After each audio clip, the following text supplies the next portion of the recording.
Wait, that guy? I'm competing against that guy? That's Crockett 20. He doesn't look like much. I'm gonna take him. Who's he trying to kid with that beard? Those things are so overrated.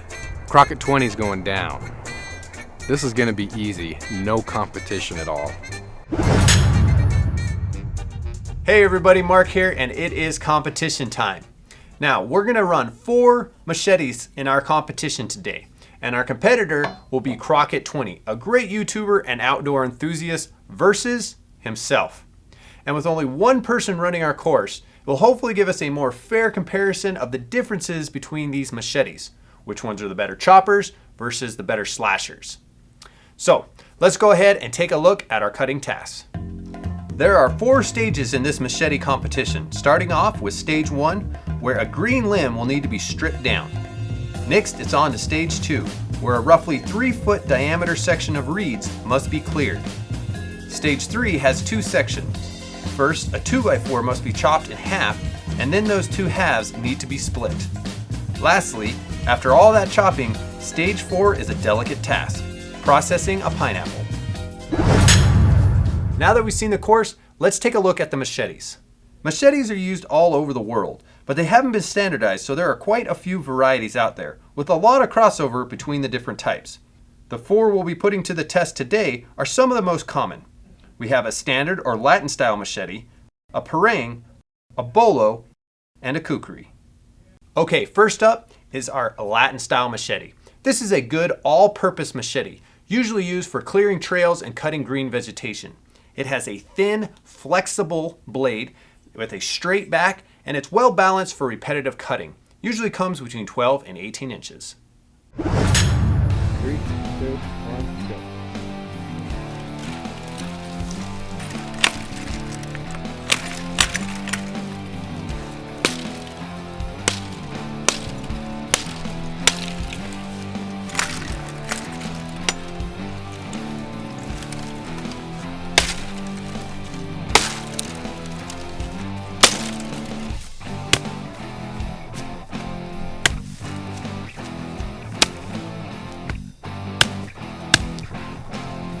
Close enough.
Hopefully this will make a good baton.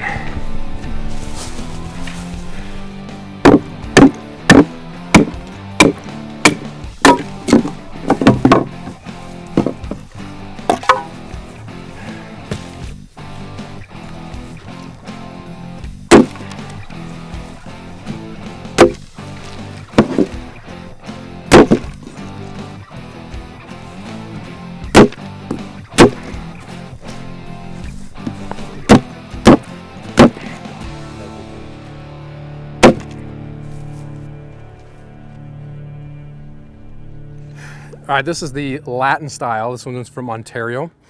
And I'm actually surprised at how well it did with the 2x4, with how small it is. It's got enough heft to it. Some of the other areas this went through well was on the tree and making that steak. Handle on it is a bit slick down here, but overall it did pretty good. That looked pretty fast, but we'll compare all the times at the end, so let's just keep rolling. Next up, we have the parang, or sometimes referred to as the golok. From Malaysia and Indonesia, it has a distinct curved shape to the blade, and it can either be short and weighted for chopping, or it can be more long and evenly weighted. Now that curved nature of the blade also allows it not to get lodged in the material that it's cutting quite as easily. 3, 2, 1, go.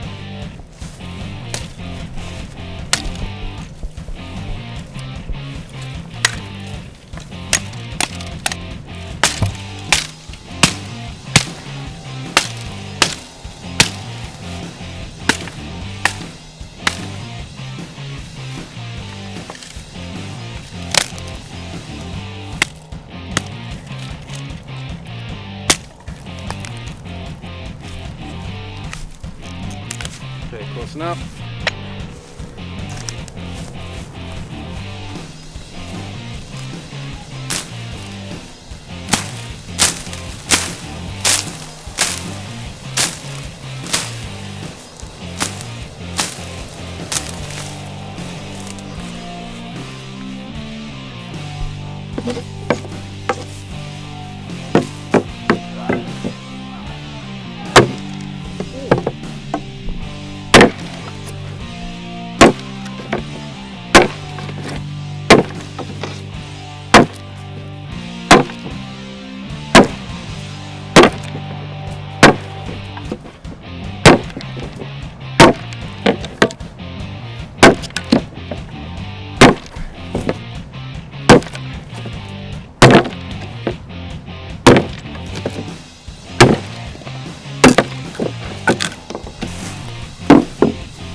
About you, I'm liking this one.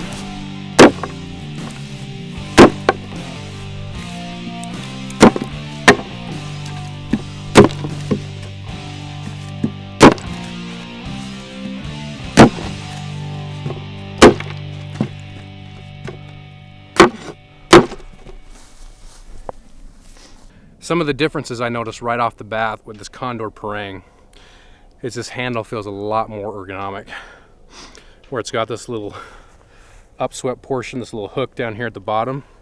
It makes it really nice for those chopping activities. The 2x4, that first swing with this bad boy, that thing bit into those. I was really surprised and really quite happy with it. I think I went through that one much quicker. I quite like this little one. Seems like that chopper had no problem clearing brush. Coming up, we have the bolo. The bolo is often used in the Philippines and Cuba, and it usually has a thicker blade stock and a rounded or bulbous tip. And that added weight allows it to more easily tackle woody vegetation. 3, 2, 1.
cutting it. I know, but it's fun to chop.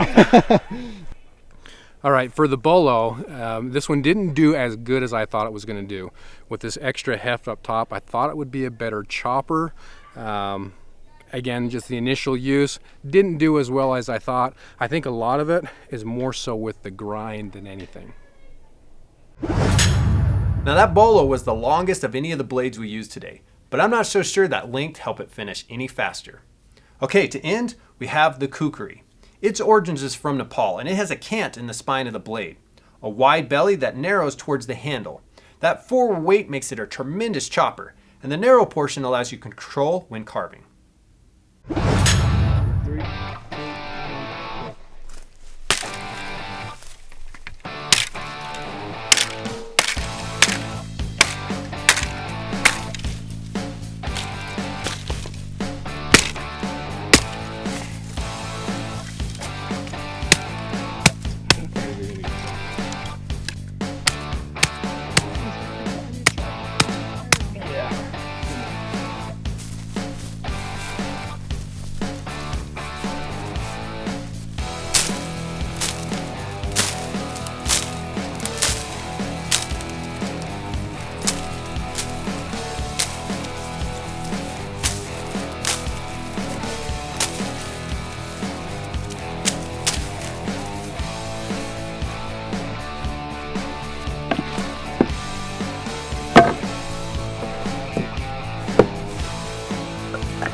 Holy, look at the difference on that. That is ridiculous.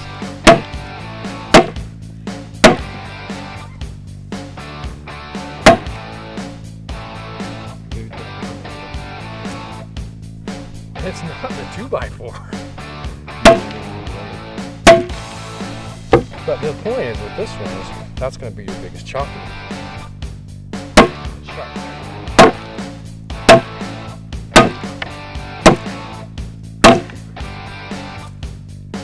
Keep going, man. Your time, man. This is a competition. You can't stop.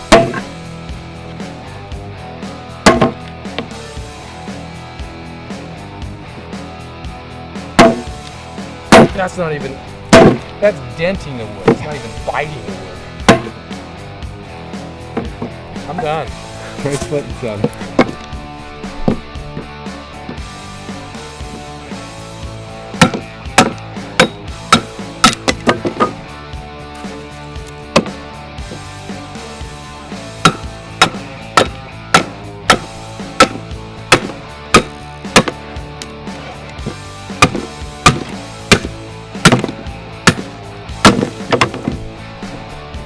That wasn't a blade, that was a knot.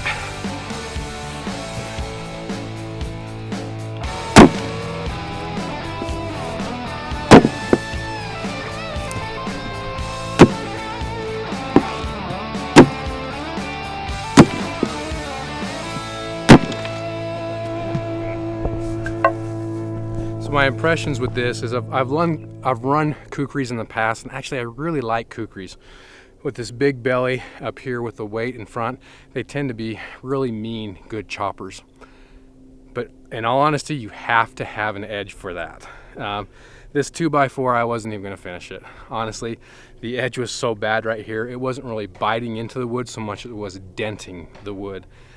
So as a slasher, this one, it took a little more effort. I kind of had to grab the reeds. That's what this is from, guys. This isn't a blade. This is actually from the reeds slicing into my hand. But I had to grab them and get that tension on them to really make this work. As far as being a slashing type tool with these kukris, I feel that the Latin style is going to be much more suited to that type of activity.